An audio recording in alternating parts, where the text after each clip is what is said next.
ஓம் சக்தி. சிறப்பு பார்வை. அவன் இப்பொழுது திரும்புவான். பதிவு 2. இத்தலைப்பின் கீழ் நாம் காணப்போகும் நிகழ்வு மிகவும் அற்புதமானது. நன்றிகள். தகவல் நூல் சக்தி ஒலி, பிப்ரவரி 2021. பதிவு செய்தவர் எல். ஜெயராமன், ஊனமலை. வெளியீடு ஆதிபராசக்தி கல்வி மருத்துவ பண்பாட்டு அறநிலையம்.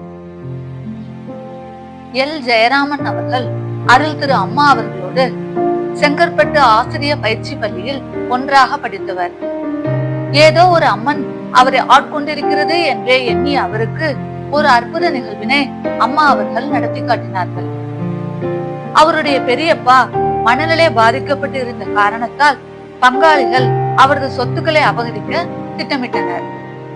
இதனை அறிந்த பெரியப்பாவின் மனைவி ஜெயராமனின் பெரியம்மா சொத்துக்களை ஜெயராமனின் பெயரில் எழுதி வைத்தார். இதனை கண்ட பங்காளிகள் வன்மம் கொண்டனர். சந்தைக்கு சென்ற பெரியப்பாவை கடத்தி சென்றனர். இது யாருக்கும் தெரியவில்லை.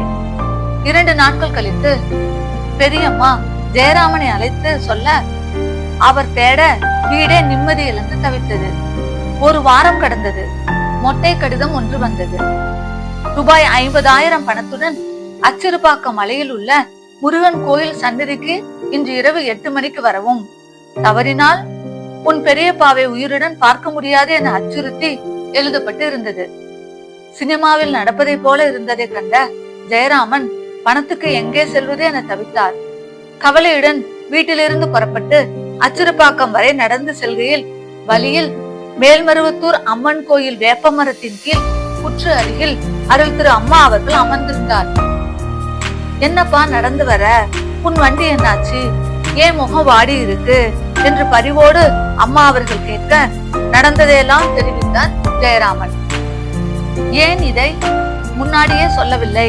சொல்லியிருந்தால் இதோ இருக்கிறாளே அம்மா என்று புற்றை காற்றி இவளிடம் கேட்டு உன் பெரியப்பாவை உடனே மீட்டு கொடுத்திருப்பேனே என்று அன்பு கலந்த கோபத்துடன் கூறினார் அருள் திரு அம்மா அவர்கள். சரி, நீ வீட்டுக்கு போ, நான் பார்த்துக் கொள்கிறேன் என்றார்கள். ஜெயராமன் வீடு திரும்பினார். மறுநாள் காலை வீட்டின் முன் பெரியப்பா.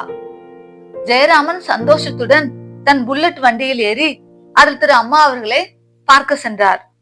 வீட்டு திண்ணையில் அமர்ந்திருந்த அருள் திரு அம்மா அவர்கள் தன் நண்பரை பார்த்து, என்னப்பா உன் பெரியப்பா திரும்பி வந்து விட்டாரா என்று அன்புடன் கேட்க காலில் விழுந்து ஆனந்த கண்ணீருடன் நன்றி கூறினார்.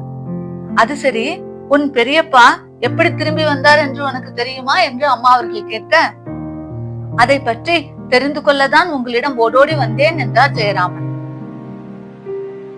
நீ உன் பெரியப்பா காணாமல் போய்விட்டதையும் அச்சிறுபாக்கம் மலையில் உள்ள முருகன் சந்நிதியில் எதிரிகள் அவரை விடுவிக்க பணம் கோரியதையும் சொல்லிவிட்டு போனாயல்லவா?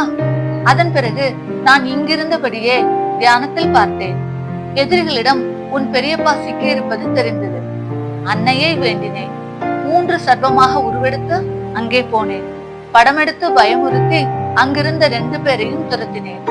அங்கிருந்த 2 பேரும் உன் பெரியப்பாவை தனியாக விட்டுவிட்டு அலறி எடுத்துக்கொண்டு ஓடி போனார்கள். அதன் பிறகுதான் உன் பெரியப்பா அங்கிருந்து உன் வீட்டுக்கு வந்து சேர்ந்தார் என்று அருள் திரு அம்மா அவர்கள் கூறினார்கள். இந்நிகழ்விற்கு பின் தான் அருள் திரு அம்மா அவர்கள் அவதார புருஷர், நாம் நினைப்பது போல சாதாரண சக்தி இல்லை என்பதை உணர்ந்தேன் என ஜெயராமன் அவர்கள் பதிவிட்டுள்ளார்கள். நாம் தற்பொழுது கவனிப்போம். ஒவ்வொரு ஆன்மாவும் பெற்ற இவ்விதமான அனுபவங்கள் தான் அடிகளார் யார் என்பதை இவ்வுலகிற்கு உணர்த்தும் வகையில் அமைந்துள்ளது. இன்று சிறு குழந்தைகள் கூட அடிகளார் யார் என்றால் அம்மா, அன்னை ஆதிபராசக்தி என்று அன்புடன் வணங்க, அவர்கள் தம் பெற்றோர்களால் வழிகாட்டப்பட்டு அதுவே குழந்தைகளின் மனதில் பதிவாகி இறை நம்பிக்கை, இறை அன்பு, இறை உணர்வு என படிப்படியான ஆன்மா முன்னேற்ற பாதையில் செல்ல தொடங்கிவிட்டனர். தொடர்ந்து கவனிப்போம். கவனித்து அறிந்து கொள்வதற்கு நன்றிகள். ஓம் சக்தி.